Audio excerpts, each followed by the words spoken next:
اللہ کی طرف رجوع کرے، یہ چیز بھی بخشش کا ذریعہ بنتی ہے۔ کچھ اور اعمال ہیں جو گناہوں کو مٹانے والے ہیں۔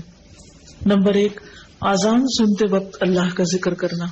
سیدنا سعد بن ابی وقاص رضی اللہ عنہ رسول اللہ صلی اللہ علیہ وسلم سے بیان کرتے ہیں کہ آپ نے فرمایا، جو شخص مؤذن کے کلمات سن کر کہے اشہد ان لا الہ الا اللہ وحدہ لا شریک لہ وان محمدا عبدہ ورسولہ رضیت باللہ ربا وبمحمد رسولا وبالاسلام دینا، میں گواہی دیتا ہوں کہ اللہ کے سوا کوئی معبود حقیقی نہیں، وہ اکیلا ہے، اس کا کوئی شریک نہیں، اور یہ کہ محمد صلی اللہ علیہ وسلم اس کے بندے اور رسول ہیں۔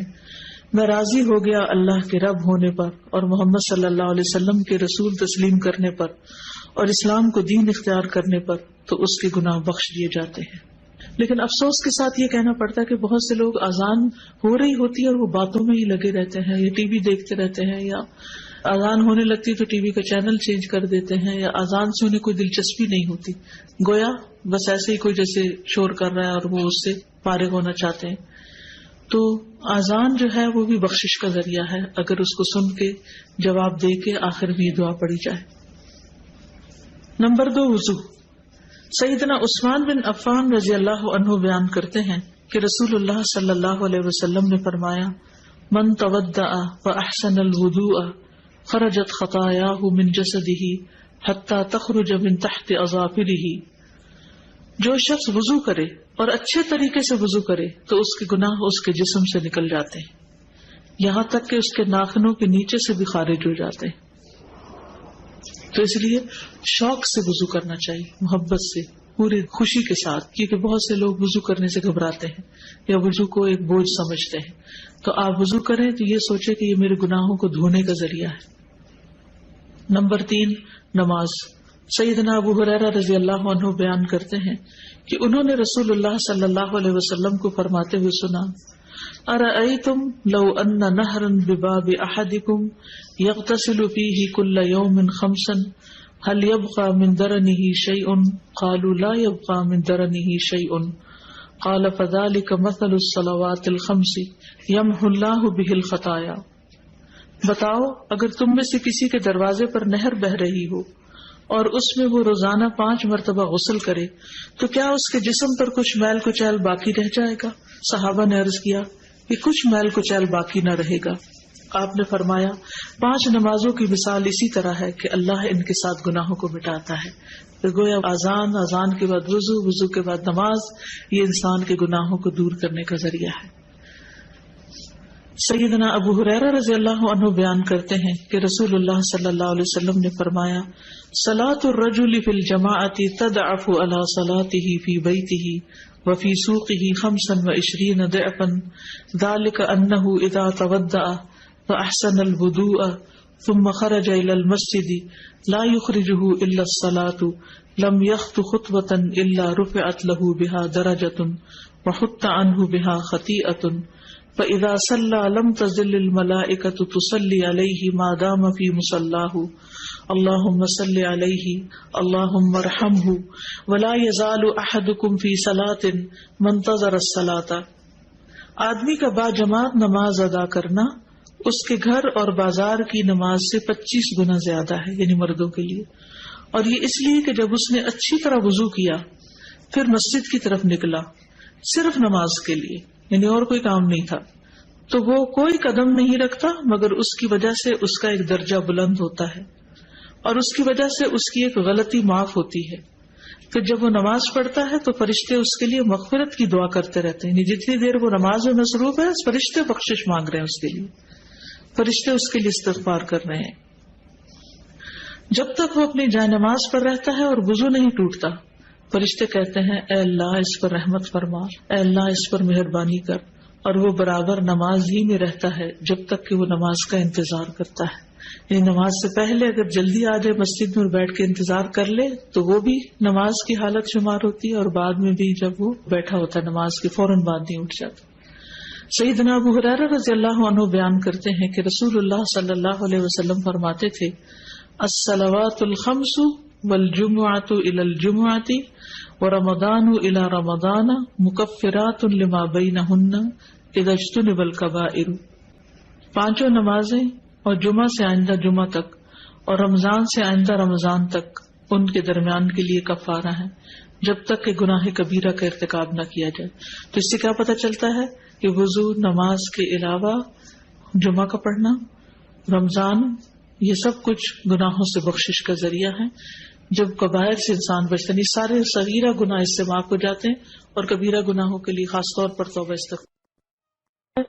یا ایھا الذین آمنوا توبوا الی اللہ، توبہ کر لو اللہ سے۔ اور توبہ بھی صرف جھوٹوں والی توبہ نہیں کہ زبان سے توبہ توبہ کرو اور عمل میں کوئی تبدیلی نہ آئے، نہیں، توبۃ نصوحا، خالص توبہ، سچی توبہ جس میں حقیقی طور پر عمل بدل آئے۔ نصوحا کا لفظ نصحن سے ہے، خالص، سچی، یعنی ایسی سچی توبہ جس کے بعد گناہ کا کوئی ارادہ نہ ہو، پکا وعدہ کر لے انسان میں آئندہ نہیں یہ کروں گا۔ ایسی توبہ کی کچھ شرائط ہے۔ نمبر 1، جس گناہ سے توبہ کر رہا ہے اسے چھوڑ دے۔ نمبر 2، اس پر ندامت کا اظہار کرے، شرمندہ ہو۔ نمبر 3، آئندہ نہ کرنے کا وعدہ کرے۔ نمبر 4، اگر حقوق العباد میں حق تلفی کی ہے تو وہ حق لوٹائے، کسی کے ساتھ زیادتی کی ہے تو معافی مانگ لے۔ گویا محض زبان سے توبہ توبہ کہنا کوئی معنی نہیں رکھتا جب تک انسان توبہ کی شرائط پوری نہ کرے۔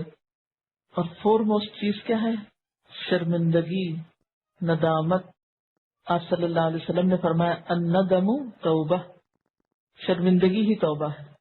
یعنی جو شرمندہ ہو جائے اپنے ماضی کے کسی فعل پر، گویا اس نے توبہ کر لی۔ ایک اور جگہ پر آتا ہے کہ ایک صحابی نے کہا کہ سچی توبہ یہ ہے کہ آدمی رجوع کرے اور پھر اس فعل کو نہ دہرائے۔ تو نتیجہ کیا ہوگا؟ عسیٰ ربکم ان یکفر عنکم سیئاتکم، بعید نہیں، امید ہے کہ اللہ تمہاری برائیاں تم سے دور کر دے گا۔ عسیٰ یعنی جب تم توبہ کرو گے تو پھر تمہیں امید دلائی جاتی ہے کہ وہ توبہ قبول کر لے گا۔ بخشش مانگنا، استغفار پڑھنا، اللہ سے توبہ کرنا دنیا کی نعمتوں کو حاصل کرنے کا ذریعہ بھی ہے اور آخرت کی بھلائی کا ذریعہ بھی ہے۔ سورۃ نوح میں اللہ سبحانہ و تعالی فرماتے ہیں، حضرت نوح علیہ السلام نے اپنی قوم کو استغفار کرنے کو کہا، اور کیا کہا؟ فَقُلْتُ اسْتَغْفِرُوا رَبَّكُمْ، میں نے اپنی قوم سے کہا کہ اپنے رب سے استغفار کرو، اپنے رب سے معافی مانگو۔ تو نتیجہ کیا ہوگا؟ انہو کان غفارا، بے شک وہ بہت زیادہ معاف کرنے والا ہے۔ یرسل السماء علیکم مدرارا، تم پر آسمان سے خوب بارشیں برسائے گا، آسمان کو تم پر برسنے والا بنا دے گا۔ وَيُمْدِدْكُمْ بِأَمْوَالٍ وَبَنِينَ، تمہیں مال اور بیٹوں سے مدد دے گا۔ وَيَجْعَلْ لَكُمْ جَنَّاتٍ، تمہارے لیے باغات بنائے گا۔ وَيَجْعَلْ لَكُمْ أَنْهَارًا، اور تمہارے لیے نہریں جاری کر دے گا۔ آپ دیکھیں کہ ایک انسان کی خواہش کیا ہوتی ہے کہ اس کو کیا کچھ ملے، یعنی رہنے کا مقام اور حالات جو ہیں وہ پرسکون ہو، پھر اس کے بعد یہ کہ مال ہوں، بیٹے ہوں، باغ ہوں، اور زندگی کی اور آرائشیں اور نعمتیں ہوں۔ یہ ساری چیزیں کہاں سے ملتی ہیں، کیسے ملتی ہیں؟ استغفار سے ملتی ہیں۔ عام طور پر لوگ پریشان ہوتے ہیں، دکھی ہوتے ہیں۔ مثلا ایک شخص ایک بزرگ کی محفل میں آیا اور اس نے کہا کہ میرے حالات بہت تنگ ہیں، مجھے بہت پریشانی ہے، میرا رزق بہت تنگ ہے، تو آپ مجھے کوئی وظیفہ بتائیے۔ تو انہوں نے اس کو کہا کہ کثرت سے استغفار پڑھو۔ دوسرا آیا، اس نے کہا بچوں کی شادی نہیں ہوتی، تو آپ نے اس کو بھی کیا بتایا کہ کثرت سے استغفار کرو۔ تیسرا آیا تو کہنے لگا کہ بہت قحط سالی ہے، فصلیں اچھی نہیں ہوتی، تو آپ نے اس کو بھی استغفار کا بتایا۔ تو کسی نے ان سے پوچھا کہ بھائی 3 لوگ آپ سے 3 ڈفرنٹ مسئلے لے کر آئے ہیں، اپنی پریشانیاں لے کر آئے ہیں، آپ نے تینوں کو ایک ہی چیز بتائی ہے۔ تو اس پر انہوں نے یہی سورۃ نوح کی آیت پڑھ کر سنائی کہ دیکھو یہ قرآن میں اللہ کا وعدہ ہے اور اللہ کا وعدہ سچا ہے۔ اللہ تعالیٰ کی بات سے بڑھ کر سچی بات کس کی ہو سکتی ہے؟ ہمارے پڑھنے میں کمی کوتاہی ہو سکتی ہے، لیکن اللہ کی بات میں کوئی شک نہیں۔ ذالک الکتاب لا ریب فیہ، یہ وہ کتاب ہے جس میں کوئی شک نہیں۔ لیکن یہ ہے کہ بعض اوقات ہم خود پڑھنے میں کوتاہی کر دیتے ہیں، تو جن کا رشتہ نہ ہو رہا ہو وہ بھی، جن کا ہو چکا ہو اور شادی کے پرابلمز ہو وہ بھی، جن کا ہو چکا اور پھر بچے نہ ہو وہ بھی، ان سب کے لیے ایک ہی وظیفہ ہے، اور وہ کیا ہے؟ استغفار کا۔ پھر اسی طرح ایک اور جگہ پر ایک اور پیغمبر نے اپنے لوگوں سے کہا وَاسْتَغْفِرُوا رَبَّكُمْ ثُمَّ تُوبُوا إِلَيْهِ إِنَّ رَبِّي رَحِيمٌ وَدُودٌ، اپنے رب سے معافی مانگو اور اس کی طرف پلٹ آؤ، بے شک میرا رب رحیم ہے اور اپنی مخلوق سے بہت محبت رکھتا ہے۔